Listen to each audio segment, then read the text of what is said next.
Hello, ladies and gentlemen. Welcome back to another episode here on African Confessions. The following story that you are going to be listening to, it was sent to me by one of our dear sisters. She's the one who gave us this translation. The translation reads like this.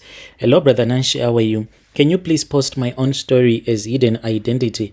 My name is Tando, not a real name. I am 26 years old. I have been living the high life as a slave queen for a few years now. But what happened to me last July has changed my life forever. It all started when I met a man who was from Nigeria, a blesser who promised me the world. He showered me with gifts, money, and everything that I could ever want. I was living a dream, and when he invited me to the Durban July, I was beyond excited. I had always wanted to go there.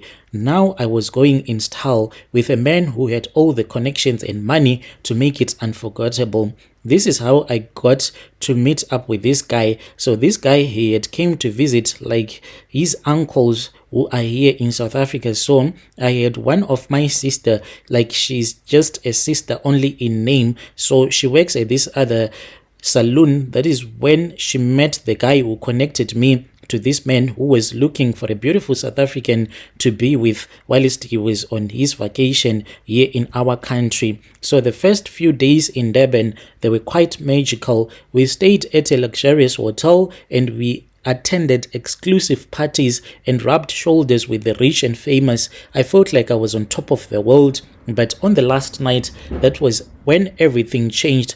After a long day of partying, we then returned back to our hotel room. That was when I noticed that my blesser, he was acting strangely. As someone who had been taking cocaine, I thought that maybe this guy, he was high on drugs. He had tried to tempt me to take the drugs with him, but I had refused. When I looked at his eyes, they seemed like very different. They looked cat-like, and somehow this guy, he made me to feel really uncomfortable. Even the way that he was touching me, he was no longer that gentle guy, that romantic guy, but he was giving me too much pressure, so much that when he was busy touching my breast, it was really painful. I felt that something was wrong. I tried to brush it off because I looked at the cash. He had placed a lot of cash on top of this other coffee table. It was quite a lot. So I just brushed it off and I said maybe he was just tired and high on drugs. I was already planning on how much I was going to take from the money that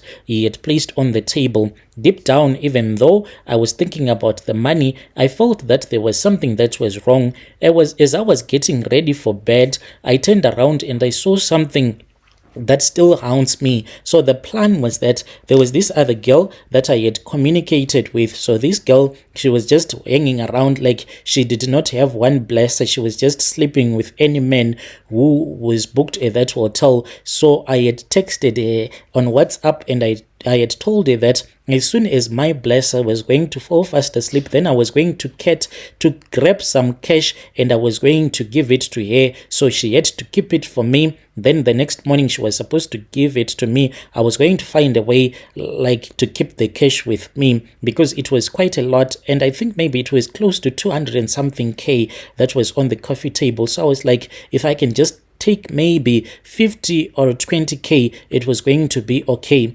So when I was getting ready for bed, like I was busy seducing him, strip dancing for him, but the guy, it was like he was not that much interested. So I said, oh well, if the guy is not interested, maybe he's stoned. Let me just go to bed. So this guy, he watched me when I got into bed. I waited for him. He also came and he joined me in bed. We made love. It was only like one round. Then the guy fell fast asleep. When I heard that he was snoring, that was when I woke up. I tiptoed as I went to the bathroom. When I went to the bathroom, I did not do anything. I just flushed the toilet, waiting for him, and then I overheard him as he was snoring. That was when I returned back into the bedroom. When I returned back, that was when he was shifting around. So I went to the dressing table, sat there, pretending as if there was something that I was busy doing, waiting for him to start snoring again so that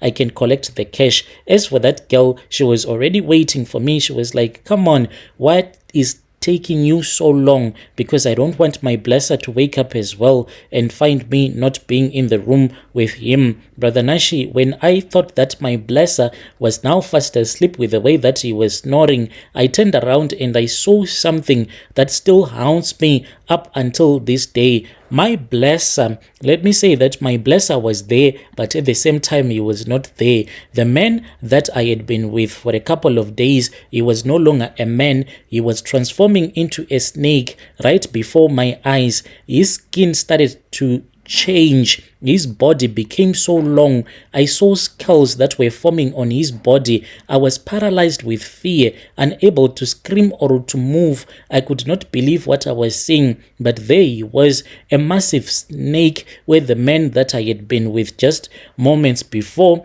he had been. And I don't remember much after that. I think that I fainted, because the next thing that happened, I woke up. When I woke up, I was alone in the room. My blesser was gone. But what still shocks me up until this day, the door to the balcony, it was the one that was opened up, but the room, it was locked from the inside. He was gone, and it felt like a nightmare. The cash was gone, but he had left some cash for me, and he had told me that he was going to get someone who was going to deposit more money for me. The pain that I was feeling at that time, it was too much. It was as if someone that had sharp nails was busy grabbing me in my lower abdomen, and I did not understand what was happening to me. I crawled, and then I got to my phone, and when I got to my phone, I then spoke with that girl. She came and I opened for her. She was the one who took me and made me to lie on top of the bed. She called her blesser. Her blesser was the one who helped me, and then I was taken to the doctors.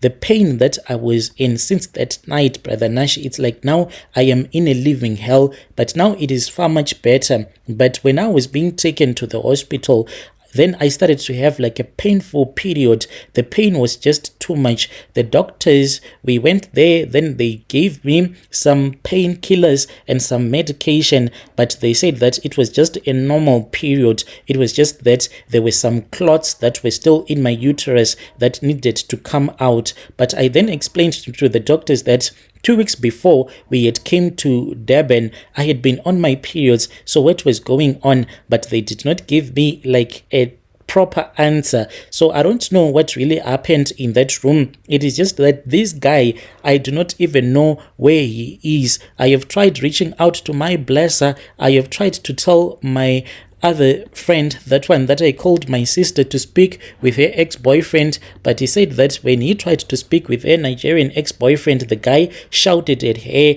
and said that she should stop giving him pressure. I should reach out to my blesser, but his phone is no longer working. I think that he has since returned back to his country. He just vanished. I don't know where he is or what he was. I am terrified. I have heard stories about men from certain parts of Africa being involved in dark rituals. I never believed in them until now, because I have been with men from different parts of the world enjoying life, but now I am living in constant fear, not just because of the pain, because each and every month when I am on my period, the pain that I feel, it is just too much. But I am scared that maybe this man is going to return back to me. I am just scared, and I do not know how am I going to resolve this issue that I am facing, especially the period pain. No matter what kind of medication that I take, it does not help, because the blood, when the blood comes out, it will be like I am giving birth. The clots that come out of my private parts, they are so big, Brother Nashi. When you post my story, please tell me. I'll be following through in the comment section. Dear listeners, right there was a message that was sent to me by one of our admin who gave us this translation. Strange things indeed, they do happen in this world. Yo.